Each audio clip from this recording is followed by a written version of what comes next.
Okay, let's talk about Facebook compliance. I got a couple of questions about that. How do I stay Facebook compliant? Okay, so I'll give you, there's a lot that goes into this. I posted our trainings just on compliance, but I'll give you like a 3-4 minute recap. And, I've qualified to probably give you a lot of this lowdown versus most people online because I work directly with Facebook. Like we have an account manager on our Slack, have their personal cell phone.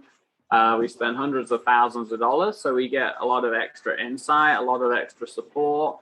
And I've just been doing it for 10 years, right? So I've learned a lot during that time. What I will say is if anyone ever tells you, you do it exactly this way, do it this, don't do that, it's not you got to be careful with that because like a lot of things, compliance at Facebook is judged by part AI, like a robot scanning keywords, and then part manual review. Okay, so just imagine a bunch of random people hired at $25 an hour or whatever, sat in a Facebook office or working from home, and they are just like looking for like keywords and following some SOPs and frameworks, right? So there's best practices, and that's what I want to cover for the next couple of minutes.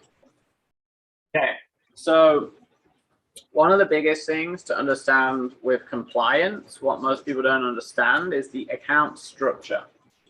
Okay, so the actual account structure makes up a massive part of compliance. Okay, so who knows what is important for account structure? Have a think. How much have you thought about this? Okay, most people don't even understand this. Okay, so two big parts is generally it's better to go with credit and debit card, not PayPal or other methods. Okay, Facebook likes to get its money, and ideally you don't consistently owe the account money. Next is you want a ratio of admin to employees. So you generally want one admin to 5 like employees or non-admins on the account. A lot of people have like 6 admins and like 3 employees, and Facebook classes the account at higher risk. Okay, so you want your account to be verified. Okay, so the actual business manager, you want to verify it, and you have to send in your your incorporation doc or whatever. So you want to make sure it's verified. And ideally, you and all your users aren't logging in with tons of IP addresses. But ideally, you have yourself and a few users all logging in from the same IP address that they live in. Not just one, like they can all have their own. But if the account starts seeing 40 IP addresses every day, it flags it, okay? Two-factor authentication. You want to make sure every single person on the account for their own private Facebook account has two-factor authentication turned on. Account security.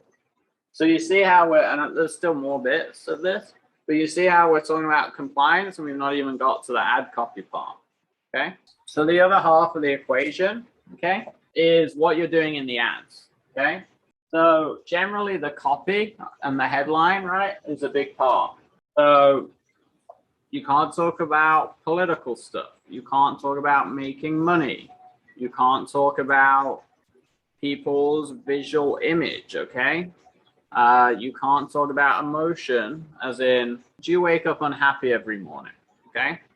So there's big buckets of variables that you can't really talk about, or if you do talk about them, you're very delicate and kind of aware of how to do it, okay? And it takes time to really understand that, okay? So the copy and headline, you've got to be careful, okay? So if you're in the make money online business, try not to talk about crazy money claims. If you're in the health space, try not to talk about specific weight loss. Talk about like kind of outside variables, okay?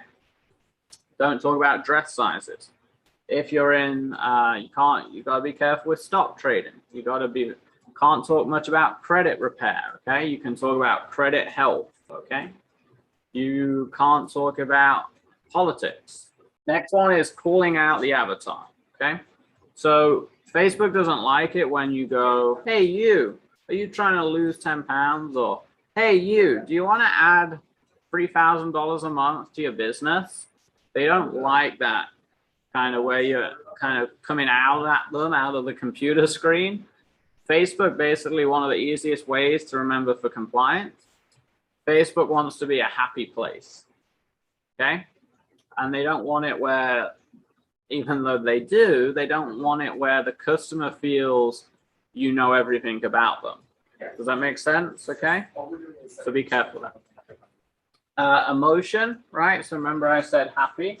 So one of the biggest things we learn to do as marketers, and one of the strongest hooks in marketing, is pulling out negative emotion, right? So you've got to do the opposite with Facebook. It doesn't like too much negativity, because again, it wants it to feel like this happy environment, okay, for the users. So no negativity or very little, okay? Do more of the happiness, like positivity, how this program, course, product, or service could improve their life, okay? Try not to talk about while their life, maybe there's a void or a gap or an area of unhappiness and how you can fix it, because you see how you're starting off and dwelling on a negative state, okay? So yeah, I think that's the general stuff. I think it's keywords as well. So keywords, you've got to be careful with keywords like make money, weight loss, scale, hypergrowth, credit, okay? There's certain keywords in every industry that will flag Facebook, okay? So you've got to learn what keywords you can and can't use in your industry. So that's Facebook Compliance 101. Hope that part helped.